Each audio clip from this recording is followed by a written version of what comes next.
Introduction. Arun, do not put that nail in the plug. You will get an electric shock.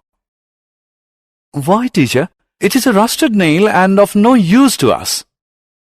Though the nail is rusted, it is a metal, that is, a good conductor of electricity. If you put that in the plug, it will give you a shock. Oh, you saved me! Children, in this lesson we will learn about metals and non-metals, the chemical and physical properties of metals, the extracting of metals, and the corrosion of metals. Objectives. At the end of this lesson, you'll be able to describe the physical and chemical properties of metals and non-metals, identify how metals and non-metals react, explain the occurrence of metals, describe corrosion. Physical properties. Metals. You come across a lot of metals and non-metals in your day-to-day life. For example, the hammer that you use to fix nails is a metal. The nail made of iron is also a metal. Let us look at the physical properties of metals. The physical properties of metals are: physical state.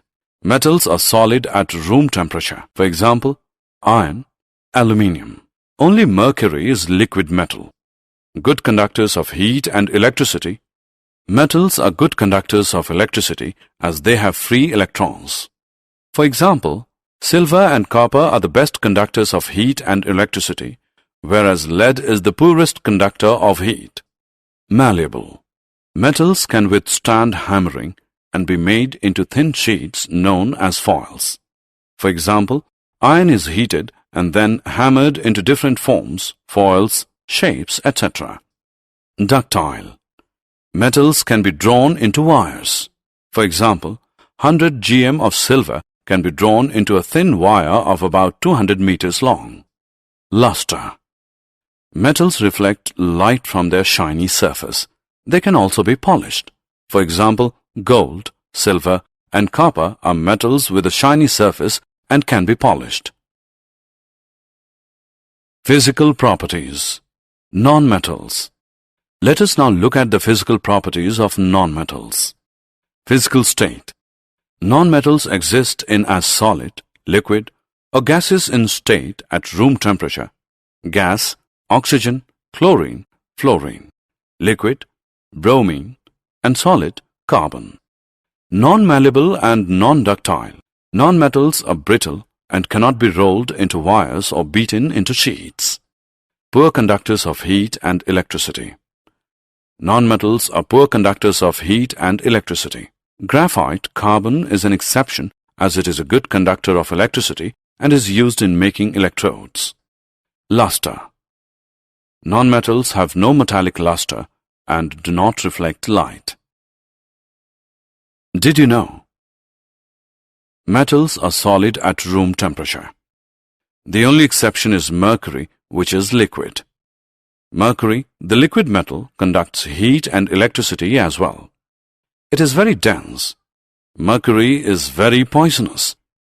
Non-metals are poor conductors of electricity. However, graphite, which is a form of carbon, is a good conductor of electricity. Chemical properties of metals. Let us look at some chemical properties of metals. These properties include reactions of metals with other elements, that is, air, water, acids, and other metal salts. With air. When metals come in contact with air, they form metals oxides. There are some metals that show both basic and acidic properties. Such metals are called amphoteric oxides. With water. When metals come in contact with water, they form metal hydroxides and hydrogen. Metal make the water become a metal hydroxide solution. With acids. Metals react with dilute acids to form salts and hydrogen. This reactivity varies from metal to metal. However, when metals react with nitric acid, hydrogen gas is not formed as this acid is a strong oxidizing agent. With solutions of other metal salts. A more reactive metal displaces a less reactive metal from its salt solution. To put in simple words, If metal A displaces metal B from its solution, metal A is more reactive than B. However, not all metals are reactive. In this reaction, the copper contained in the copper sulfate is replaced by zinc. The reactivity series. Metals being arranged in the decreasing order of their reactivity is called a reactivity series. It is used to summarize information about the reactions of metals with air, acids, and water.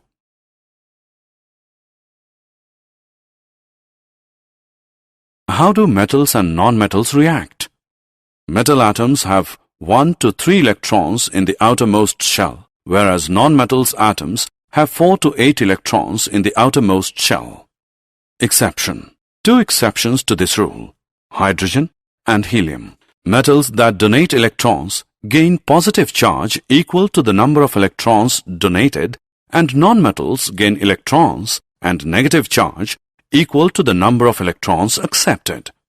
When a metal atom donates 1, 2, or 3 electrons from its valence shell to another nonmetal atom that has the ability to accept these electrons, it is known as electrovalency. As a result of this, both these atoms form the structure of an inert gas. The transfer of electrons from the atom of an element to the atom of another is called an ionic compound. Properties of ionic compounds. Let us look at some ionic compound properties. Physical nature. Ionic compounds are hard solids as the force of attraction between the positive and negative ions is very strong. These compounds are brittle and break when pressure is applied. Melting and boiling points. Ionic compounds have high melting and boiling points because of a considerable amount of energy that is required to break the strong inter-ionic attraction. Solubility. Ionic compounds are soluble in water and insoluble in solvents such as kerosene, petrol, and so on. Conduction of electricity. Ionic compounds, when in solid state, do not conduct electricity as the movement of ions is not possible because of the rigid structure. But when ionic compounds are in a molten state, it is possible to conduct electricity as the electrostatic forces of attraction between the oppositely charged ions are overcome due to the heat. This leads to ions to move freely and conduct electricity. Did you know? Positive to positive and negative to negative ionic bonds do not occur, just as the similar poles of a magnet repel.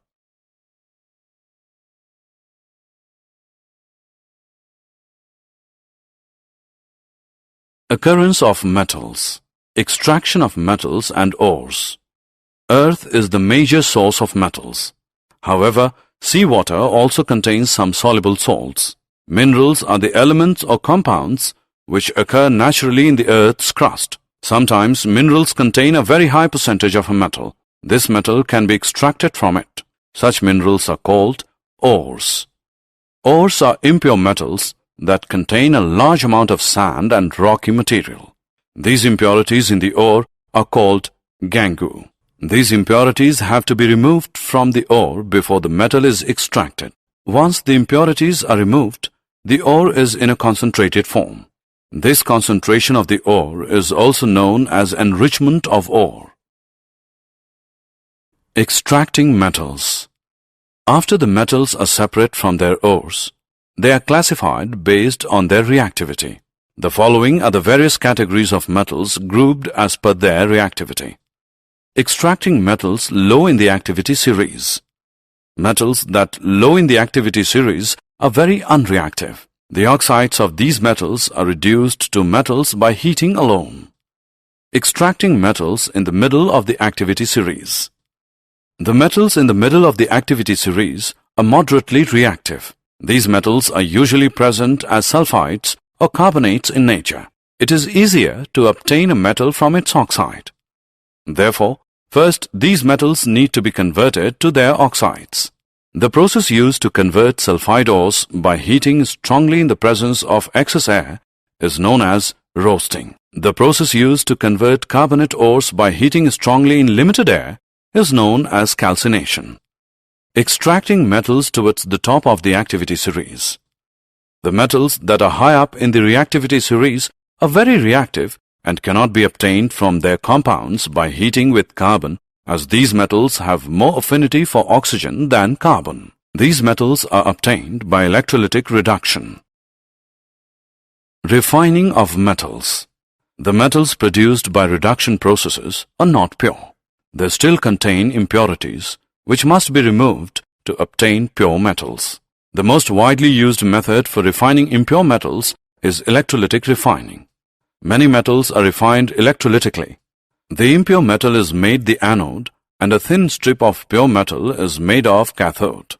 A solution of the metal salt is used as an electrolyte. On passing the current through the electrolyte, the pure metal from the anode dissolves into the electrolyte. An equivalent amount of pure metal from the electrolyte is deposited on the cathode. The soluble impurities go into the solution, whereas the insoluble impurities settle down at the bottom of the anode. These are known as anode mud. Did you know? Silver, gold, and platinum atoms are not easily oxidized. So, silver, gold, and platinum simply fall from the anode to the bottom of the tank, where they can be scrapped up after the electrolytic refining process is complete. Corrosion.